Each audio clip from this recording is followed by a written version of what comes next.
By now, if you have any interest in web design at all, you've probably gotten caught up in one discussion or another over video for the web. Now, until recently, the only way to view video online was through a third-party plugin. Although there are many plugins used to view video on the web, like QuickTime, RealPlayer, and Silverlight, most people are referring to Flash when the HTML5 native video versus plugin video debate comes up. Now, that's because until recently, Flash had almost an unchallenged dominance in the online video market. Its lightweight nature and robust capabilities make Flash a pretty compelling choice for delivering online video. With the advent of HTML5, however, developers now have another choice to make when deciding how to deploy video over the web. Now, I want to make the point very early on. This movie is not an HTML5 video versus Flash video comparison. There are dozens of passionate articles and blog posts arguing on both sides of the debate available online for your viewing pleasure. Rather, in this movie, I want to explore the rationale behind HTML5 video support and talk about the current landscape of HTML5 video. Now, later on, we'll build our own HTML5 video player for our Explore California Trail Guide page. Now, due to the almost ubiquitous nature of video online, it seems natural that the evolution of the HTML standard would include support for playing video natively in the browser.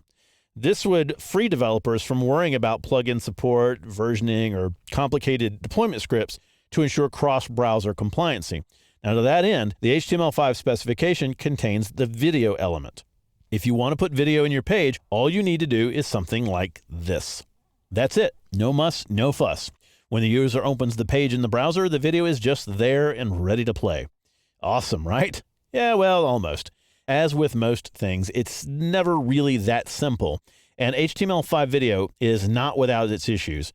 The main issue surrounding HTML5 adoption at the moment is support. Currently, the HTML5 specification is agnostic about which type of video file browsers should support. In a perfect world, this would allow the designer to choose from multiple video types based on their needs. In the very real world of patents and trademark laws, this has created a bit of a mess. Now, as browsers began to add support for HTML5 video, they began to choose sides regarding which video codecs to support. Due to its high quality, the H.264 codec seemed to be a logical choice for online video, and it was immediately backed by both Microsoft and Apple as their choice for HTML5 video.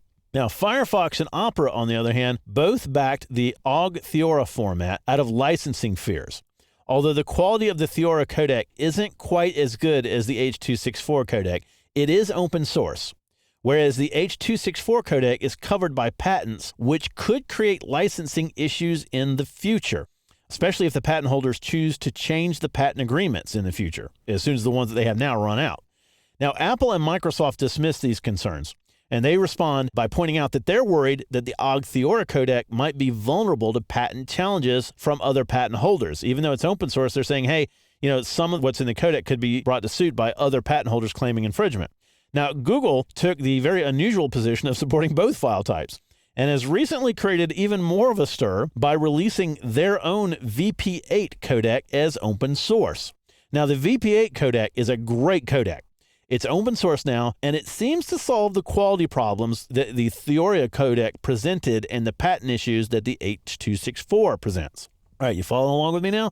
Now, Mozilla has quickly jumped to the support of the VP8 format and is even pushing to have it added to the HTML5 specification as the standard format for HTML5 video.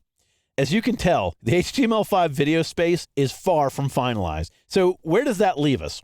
Currently, Firefox, Chrome, and Opera support the OGG Theora codec. Safari supports the H.264 codec.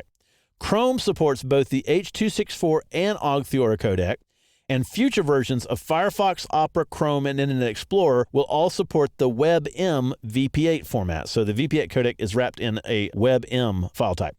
Now, Internet Explorer 9 is also going to support the H.264 codec as well. You got all that? So what does it mean for you when you're trying to decide which video format to use? Well, it means for the time being, you're going to need to support several video formats as well as possibly adding fallback content to plugins like Flash for older browsers. If that doesn't sound like fun to you, it's not. There are, however, some ways to make life easier for yourself. Video.js is an open source library designed to make cross-browser video support easier. It supports H.264, OGG Theora, WebM, and creating fallback support for Flash. Kaltura.org is an open source community dedicated to video for the web.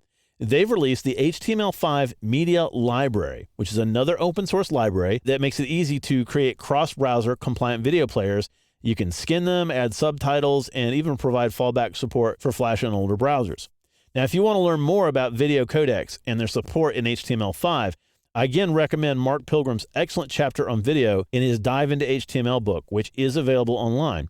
The Mozilla Development Center has a nice article about using video in Firefox, which includes documentation on controlling the video as well. After all of that, I can imagine that you're really excited about getting started with video in HTML5. So in our next movie, we're going to tackle that by taking a look at encoding video for the web.